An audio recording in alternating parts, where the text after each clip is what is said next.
Jesus entrou em agonia no Getsêmani, e seu suor tornou-se como gotas de sangue a escorrer pela terra.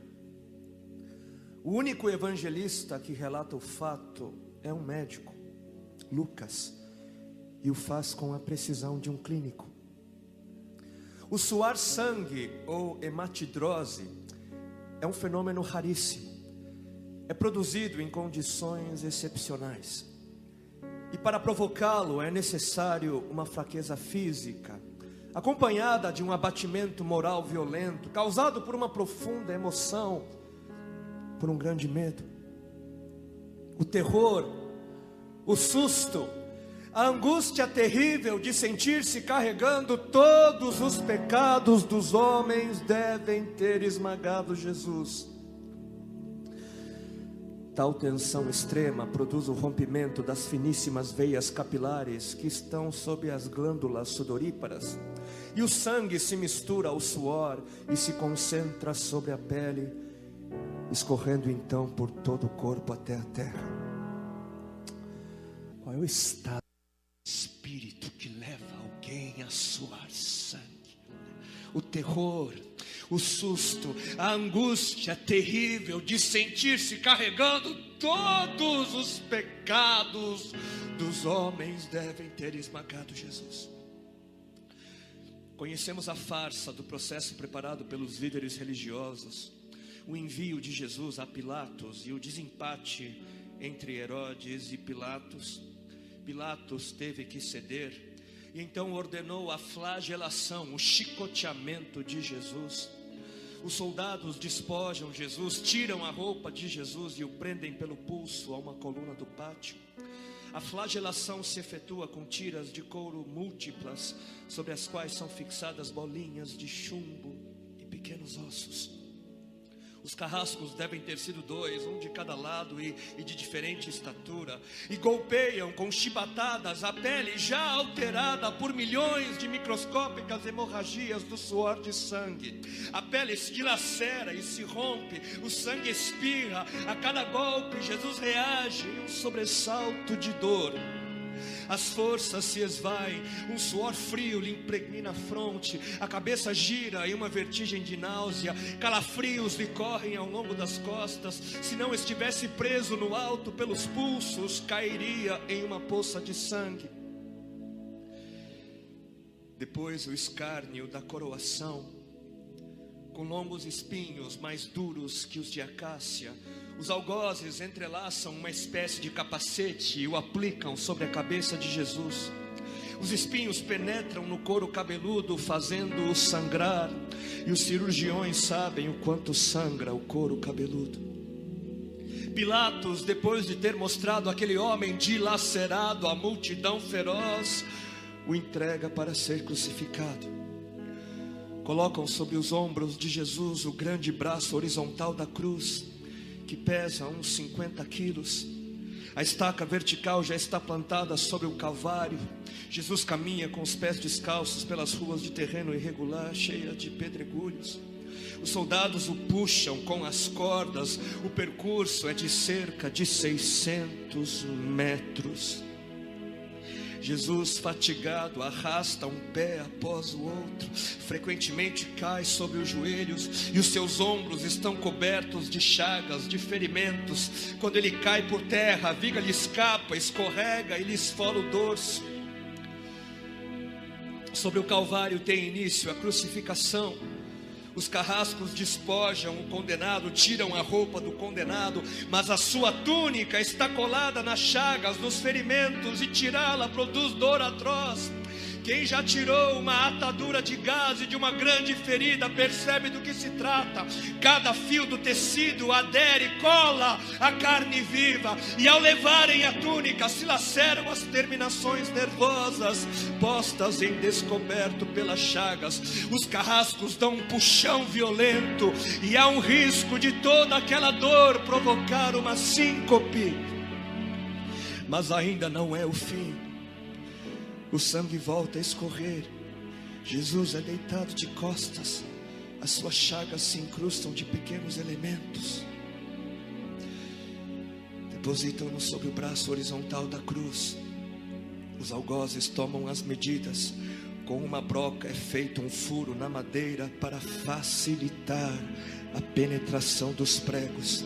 Os carrascos pegam um prego, um longo prego pontudo e quadrado, apoiam-no sobre o pulso de Jesus e com um golpe certeiro de martelo o plantam e o rebatem sobre a madeira. Jesus deve ter contraído o rosto assustadoramente, o nervo mediano foi lesado. Pode-se imaginar aquilo que Jesus deve ter provado: uma dor lancinante e agudíssima que se difundiu pelos dedos, espalhou-se pelos ombros, atingindo o cérebro. A dor mais insuportável que um homem pode provar, ou seja, aquela produzida pela lesão dos grandes troncos nervosos, que provoca uma síncope e faz perder a consciência. Mas em Jesus não. O nervo é destruído só em parte, e a lesão do tronco nervoso permanece em contato com o prego.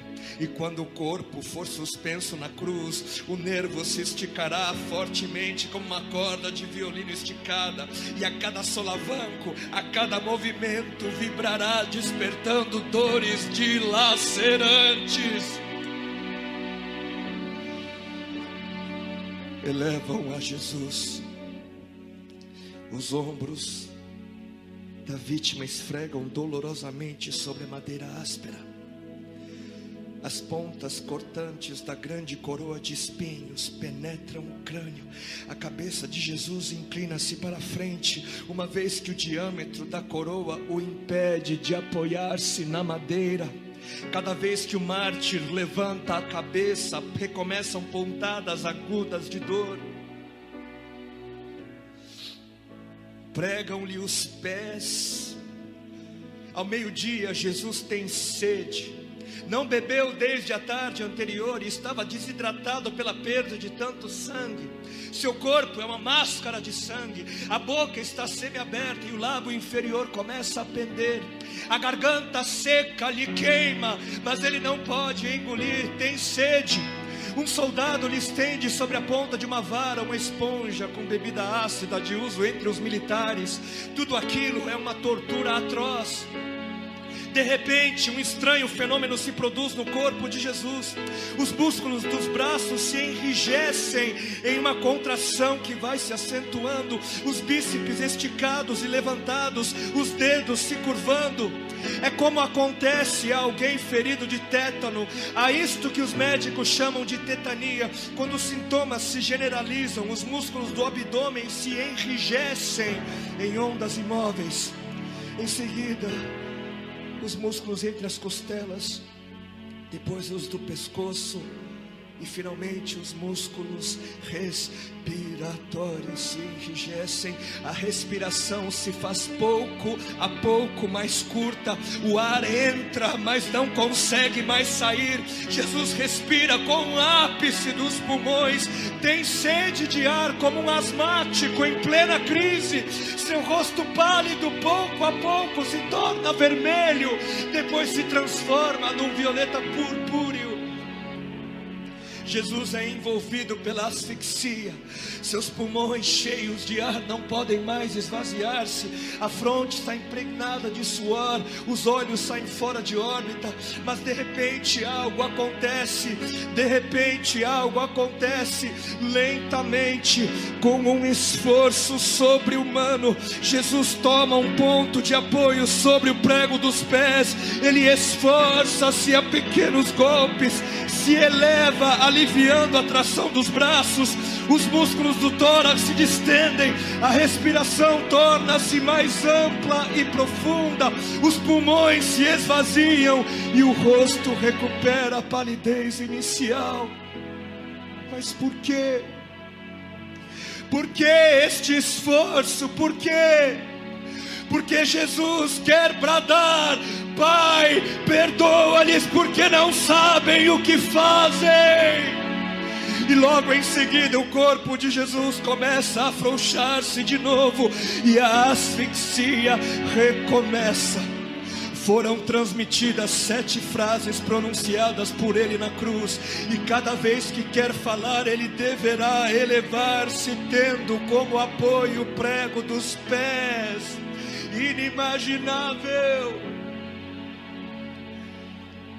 Atraídas pelo sangue que ainda escorre e pelo coagulado, enxames de moscas unem ao redor do seu corpo, mas ele não pode enxotá-las.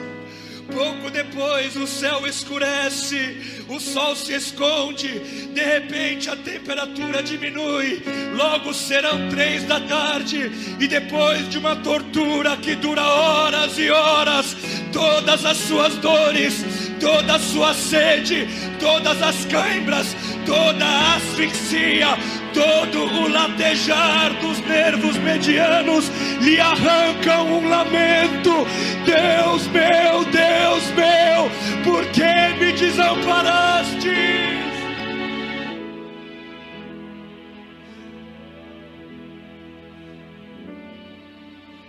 Jesus grita: está consumado.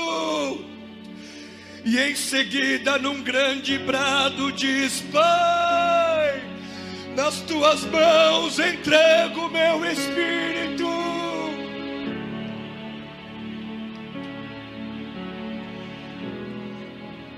E morreu no meu lugar e no seu.